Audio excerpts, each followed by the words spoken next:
Hi, it's Tom Strasser again, and I want to share with you today a couple thoughts on God ain't Santa Claus. God ain't Santa Claus. He doesn't bring us all these real nice presents, these gift wrap things to fulfill our wish list that we may create, nor does he keep a list of who's naughty and nice. This God, this wonderful thing, this thing we call a higher power, the supreme source, God, Yahweh, Jehovah, whatever we want to call it, is our Creator Father, for our Father, Mother God that created us, and we are children of this living, loving, divine personality. And that's what I want to talk about because one of the things I want to share with you, one of my events in life that helped me understand so much more about this thing we call God. It was in 1994, and I got a very rare bacteria in my eyes, very rare at that time. And by the time I could get to the hospital and get to the doctors and the specialists, most of my corneas were devoured. The bacteria was devouring my corneas and eating my corneas. It's a terrible thing. By the time I got there, my corneas were going, and I could see was gray and images. I couldn't see anything. I didn't know what was going on, and very painful. And over the next 2 days, I had to sit there and put eye drops in my eye every hour to kill the bacteria, to fight the bacteria. But I was in pain and in fear, terrible fear and anxiety. How was I going to live? How was I going to make a living? What was I going to do if I couldn't get my eyesight? I'm blind. So I'm sitting there and I'm praying, oh God, please heal me. Please don't let me be blind. And nothing happened. And then after the second day, I was into the second day and going into the second night, and I remembered some things I'd been taught about prayer. And I completely changed the way I prayed. I started praying for acceptance. Help me to accept that the deepest fiber of my being, down in my very heart, mind, and soul, that my value as a person does not come from my eyesight. My value as a man does not. I can have a life. I can be okay no matter what happens. Help me have that sense of peace and security that I can be okay no matter what happens. I prayed that over the night, throughout the night, and over that night I was filled with such a peace and love and contentment that I absolutely knew I could be all right. I did not know if I was going to see. My eyes were not healed, but something happened in here. Something shifted.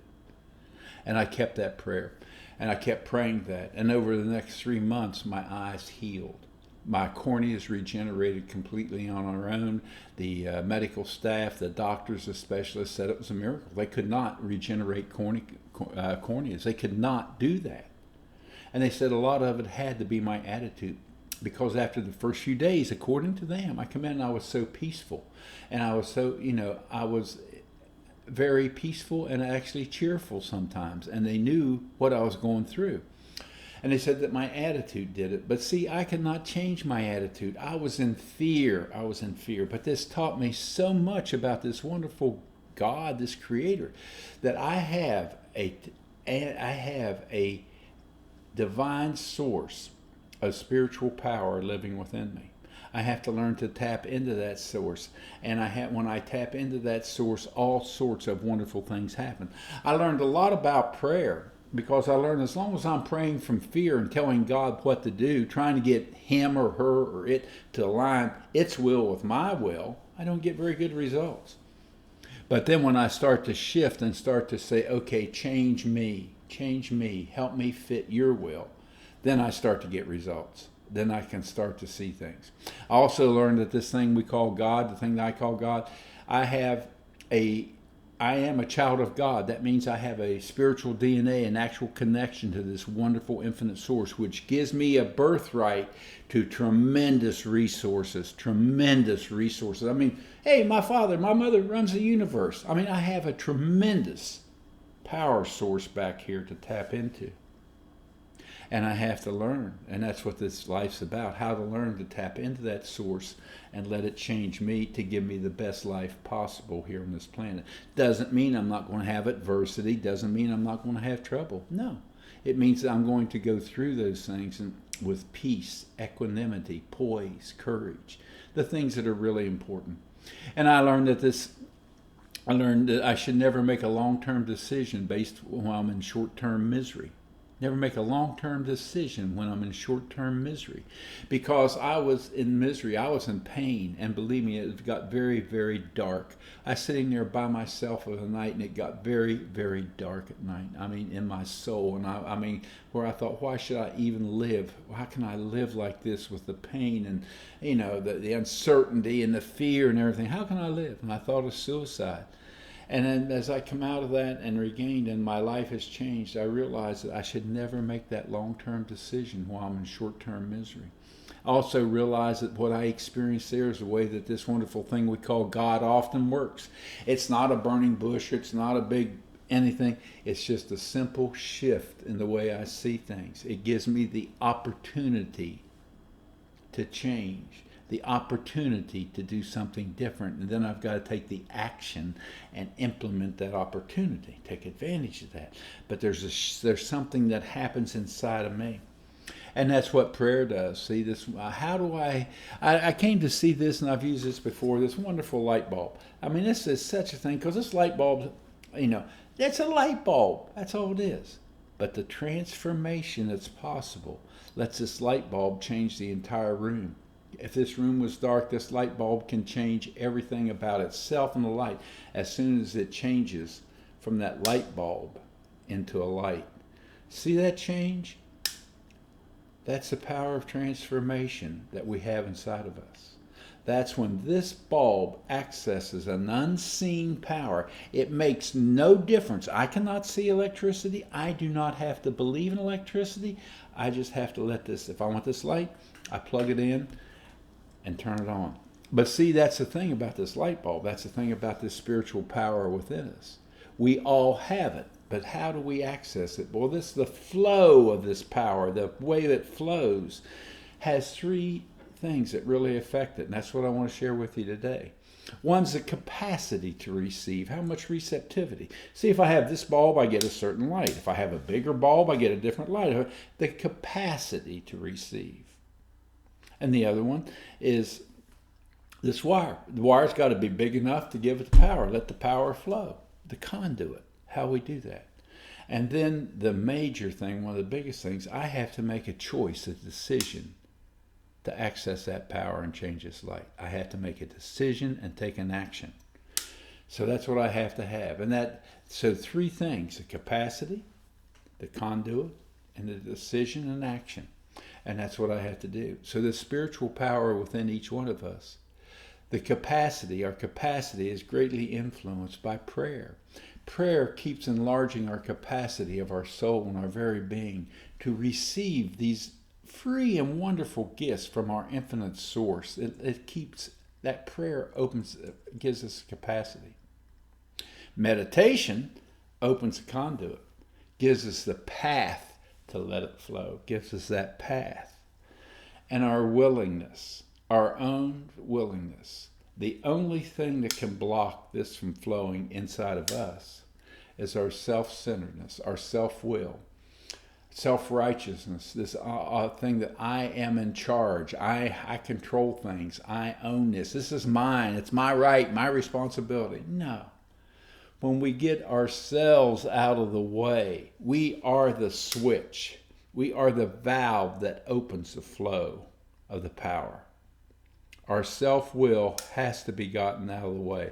We have to surrender and let go. We are not God. We are not in control of all these things. In fact, there's very few things we can control. But we can control this flow of energy within us. We can open up all this, and it just simply flows when we do it. I want to share with you a thought that, we have these three things, but also I read a lot of books, and I want to share with you one that has become very important to me, because especially now that we're going through these times, but it's something I've used for many years. It's from the Urantia book. And it says, to a God-knowing kingdom believer, what does it matter if all things earthly crash? Temporal securities are vulnerable, but spiritual sureties are impregnable.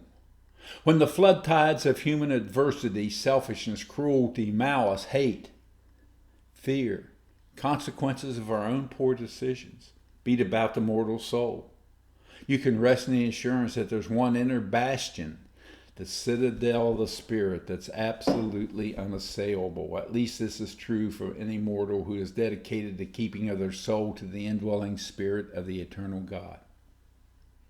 After such spiritual attainment, whether achieved by gradual growth or specific crisis,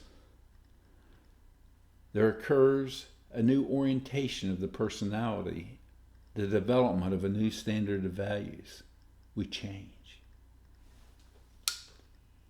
Such a spirit-born individual is so remotivated in life that they can calmly stand by while their fondest ambitions perish and their keenest hopes crash.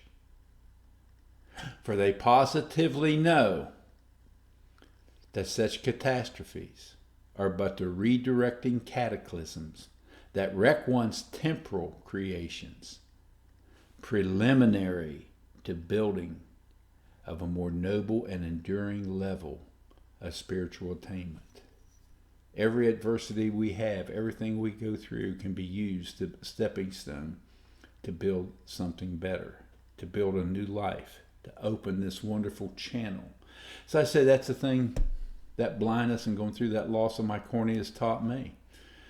Any experience we go through, we can use it to help us shift, to find out what's really important in life.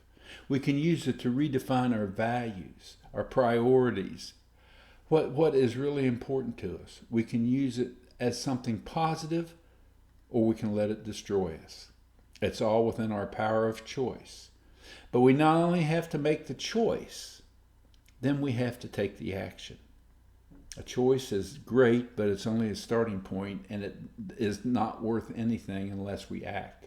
And the action to achieve this powerful transformation, once we surrender and make the choice that we want it, are really that simple. It's prayer and meditation.